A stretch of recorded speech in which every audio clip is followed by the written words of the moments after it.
Like one of the first things he said when he showed up tonight was, "I can't believe I had him at 6 on my list." Yes, I watched it and I was just like, "Oh my fucking god, Ty Robinson is going to be like the Heisman Trophy winner." Like, not really. I'm kidding, but now he's okay with comparing him to Sue. No, Sue didn't win the Heisman, so he's better. True, no, I'm true. You heard it here, folks. Ty Robinson's going to be better than Sue was. 45, 50, 45, 40, 35, 30. He's going to go. Holy cow. Big Red Junkies. Day by day, he gets better and better. We get better and better. Keep it KPB.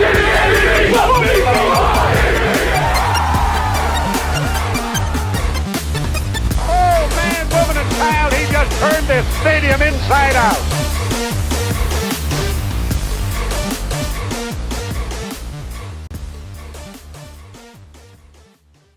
I don't know if anybody else has had a chance to get a massive erection watching the new Chasing 3 yet. I thought what they were doing with the What's Next shows last year was sick. I thought it was cool because we were seeing this behind-the-scenes look that we've never really seen before, and we got to see some of the Matt Rhule process coming in. This Chasing 3 almost seemed... And it's funny, too, to me, because he said, that's the one and only time we're going to do this. Now they're already rolling out another one. Yeah. It's like, okay, and this is clearly, they said episode 1, so it's clearly not the only one. I kind of think that he was more meant, we're not going to do this. He might not be doing it during the season like they did last year. This off-season stuff, maybe. But we'll see as the season approaches. I'm not going to look a gift horse in the mouth. I'll take whatever content they want to release like this. This is awesome. 100%. Absolutely. And the clip that we just put in here, Rhule's speech that he's giving, the learn it, live it, and make the defend it. Make the process the Nebraska process instead of it being the Matt Rhule process, the Matt Rhule staff process. It's just a fucking. I've watched it probably 15 times and I get chills every time I listen to it right now. And it's all about making it the team, make everyone better around you. And Matt sent the quote to us a couple weeks back. I think we posted it on our Twitter. What was that quote, Matt? Oh, let me pull it up quick. One away here. First day. A quote from Matt Rhule on urgency. It was, "We did a lot of things last year to get ourselves ready. Now we have to have urgency. They have to embrace the pressure. What was good enough last year isn't going to be good enough this year." It's fucking huge. Yeah, when he said the learn it, live it, defend it, what he was doing was putting the pressure on all of the returning players to make sure that there's not a learning curve that there was last year for the new guys. Like, literally every player, all 100 and whatever players last year was learning. Now, 3/4 or, whatever percentage you want to put on there, 90% of the roster is now defending it, living it, and defending it. Well, they're doing we did have a lot of new guys come in again this year. Well, yeah, but still, those guys, the ones that are here, they know it now. We didn't have any experienced guys in this tradition that Rhule is trying to build to defend it. Yeah. Now we have guys to live it and defend it. And the learning curve of the few people that are coming in that don't know it and do have to learn it, that it's a smaller portion than what we had last year. Well, that's exactly what he's saying by, hey, this is no longer my thing. This is the Nebraska way of doing things now. It's our thing. This is a new standard. Yeah. This is our deal. And I don't know, more than anything, I wanted to put that out there and I want to make sure that everybody is seeing that because that is a fucking incredible. First of all, the whole episode's awesome. Mm-hmm. You get to see the behind the scenes of what went into the decision to but basically Hutmaker making the decision to go wrestle. Yeah.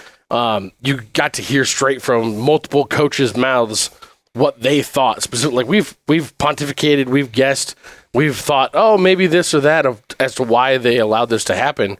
Now we got to actually hear it. Mm-hmm. And to hear Rhule basically say, he walked in here and asked me, and I was like, you didn't need to come ask me. Just go do it. Yeah. That's awesome. That's awesome. That type of freedom to know that. I mean, that's gonna, those moments like that aren't put on for the show almost have to be something that is going to speak the loudest to like a recruit that's considering Nebraska. We always like to talk about how much we like our coaching staff as a whole. One of the things that I got from that episode was, they talked to Terrence Knighton a lot. They talked to Tony White a lot. And, of course they're going to be excited for their players and stuff, but the excitement that was literally in their eyes when they were talking about this and how cool they thought it was that this was going to happen, and having all the players that were in town at the wrestling meet. And there's 30 or 40 dudes in the stands from the team. These coaches are not the robots that you see typically in front of microphones all across the country at every level at whatever sport. It's not just a football thing where they're just robots and they're just cliche after cliche that we've seen here at Nebraska for many years. And these guys actually seem to have fun with each other, not just as a coaching staff, but just as a team in total. And seeing Terrence Knighton, or Tony White said, Terrence Knighton and Nash were walking down the hallway and they just happened to stop by my door and they just stood there. It was just like it's a funny and story. Tony White's like, you guys gonna come in? Do you need something? And just like I said, just the look on their face, it's not just the expressions, but you can just see it in their eyes that they're just having such a good time with it, just being around each other. And you can't explain how much that permeates through the entire team. I'm with you 100% on that. Have any thoughts? Yeah. I know that I sent that out a couple days ago, whatever day that was. I think it was Tuesday or Wednesday when it came out. This is Friday night that we're recording. But the episode came out that Sunday. Oh, it came out on Sunday. Jesus, Yeah. I didn't even see it. I think it must have been Tuesday that I saw it. But yeah, it's great. If you haven't seen it, definitely go check it out.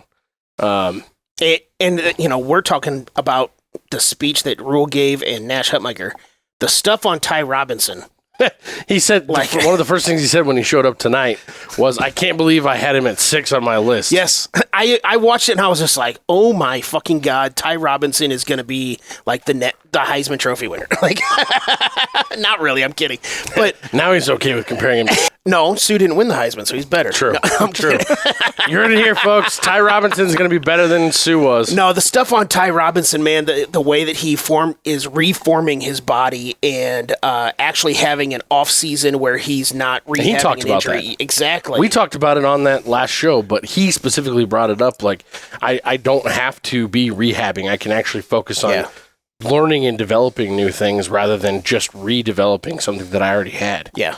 It's such a great episode on so many different levels that I was like, yeah, Ty Robinson, he is like one of my new favorite players, as if he wasn't already high on the list anyway.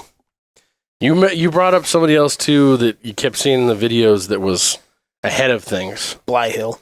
Yeah. We talked about it. You brought up Grant Bricks as far as on your top 5 for new coming players. And we kind of questioned you on it as far as, do you think he's really going to play much? And there's a chance that he might just be one of those guys that hustles his ass off in practice and forces the coaches to get him on the field. Bly Hill, the way some of the clips are looking, he's just one of those guys that's always in front. He's always running ahead of everybody else. Maybe he turns into one of those leaders that just flashes to the coaches and says, you better not have me on the sideline. He's very clearly there to work, and I think the coaches, if they get their hands on him, and he does everything that he needs to, and he's being that quick about everything, I don't see any reason why he wouldn't be on the field. And they very clearly like the taller defensive backs. I mean, this kid is 6'3". It's like what we talked about, though. The way that the Big Ten, specifically, you look at Ohio State as the leader because they've been the leader for wide receiving cores in all of college football for several years now. You look at the size of the majority of the guys that they're cranking out of there, and the size of the guys that are becoming the superstars in the NFL. They're finding the speed at 6'3", at 6'4", dudes that you didn't used to see. You know, Calvin Johnson was, I think, 6'3", and he was a monster wide receiver that was a rarity. And he didn't even have that blazing speed. Now they're finding these dudes that are 6'3", 6'4", Malachi Coleman, 6'5", that can run a 4.40. Like, that's crazy. Mm-hmm. And the fact that you're able to do that, and you're going to have to match that on the defensive side of the ball. These 5'8", 5'10" corners can't be keeping up with the dude who's a head taller than them and can jump out of the gym. Got to put those guys back there too. Yep. And we were worried about the size of Bly Hill, but I was thinking about this with Hutmaker. Again, the size, not height wise, but Not height wise, because body he's type, tall. He's yeah. like 6'3", isn't he? 6'3", yeah. Yeah, 6'3". But he's like 175 is Yeah. what he was listed coming in. Stick. He's tiny. He's got to. But you think about that, you're like, okay, cool. Well, he's got to put on like anywhere between 15 to 25 pounds is probably about what he needs. Hutmaker's going to put back on close to 40 before the season starts. No, they said on the thing that they want him at like 310. So he doesn't have, just another 20, 25 pounds that he needs to put back on. I thought he dropped down like 45 pounds is what he lost. Well, he was at like 320. Oh, okay. So he dropped down 35, Either way, 40 pounds. if he's expected to put it on, there's no reason Bly Hill shouldn't be able to put it on. 'Cause they basically, if I remember correctly, they basically said they want him to come back at roughly 310. Yeah. So It makes sense for what they like to do with him. yeah, You can't be getting pushed around down there. That'll be a very lean 310 though. Yeah. Coming up from that weight. mm-hmm. Well, and being as active as he's a collegiate athlete currently training in season. Yeah. In the middle of the off season. Once he hits the off season, he'll just start throwing an extra steak on his plate for every meal. Well, his mom made the comment. He just went from eating 6 meals a day to eating 3 meals a day. yeah. She straight up pump those numbers up. talked about his diet. It was really funny. The one thing about I'm sure with that family, she's used to putting a lot of food on the table. Oh God. Yeah, Dad gets 4 steaks and Hutmaker was getting 3 before. Yeah, if you thought Dad was big in the pictures, wait till you see him in this episode. Yeah, if you haven't watched this episode, you're really missing out. The one thing His dad looks like he's the size of this table. Yeah. The one thing about the Hutmaker portion of it that, like, I absolutely love all the stuff that they're doing with him and all the support he's getting from the team. I really hope they're giving that same type of support to those dudes that are running track right now. Well, I know the 3 guys specifically, and Charles, Jalen Lloyd, and I don't remember the third guy. Ed Foley's posting their shit out all the time. Yeah, nonstop. Whenever they do something, they finish in the top 3, like all 3 of them, boom, boom, boom. Yeah. Ed Foley posts that stuff out all the time. I just mean from a standpoint of getting the players and the coaches out to the meets and things I like would that. assume so. I hope that they're doing that. I mean, if they it wasn't in the episode, that's the only thing. They're getting out of that stuff anyway because they're encouraging the players to get out and see all the other sports. Yes. and be a Even part of that if there's not a regardless. teammate Yeah. in it. yeah, I mean, yeah, shit, that's there were the so thing. many players going to volleyball games during the season. Like, Or soccer Yeah. matches and all that stuff. Yeah. Hutmaker started dating a volleyball player, so that helps. Or not Hutmaker, Heinrich Harburg did. Sure. I don't know. I don't follow their dating lives. I don't care. yeah, that's weird that you know that, but that's whatever.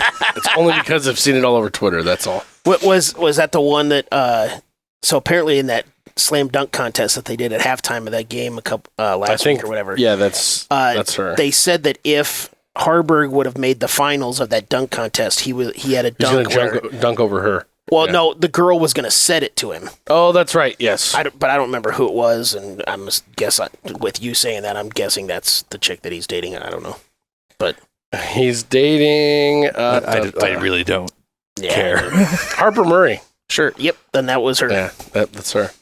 I don't know who she is. So Now that we're all caught up on. Young, sorry, Stacy. I don't know who she is. young love. Now that we're all caught up on Harper Murray's and Heinrich Harbur's dating life. Yeah. Do you know when everybody's getting their hair done this week too? Yeah. No. Fuck off. And this may be the most unbelievable night in Cornhusker football history.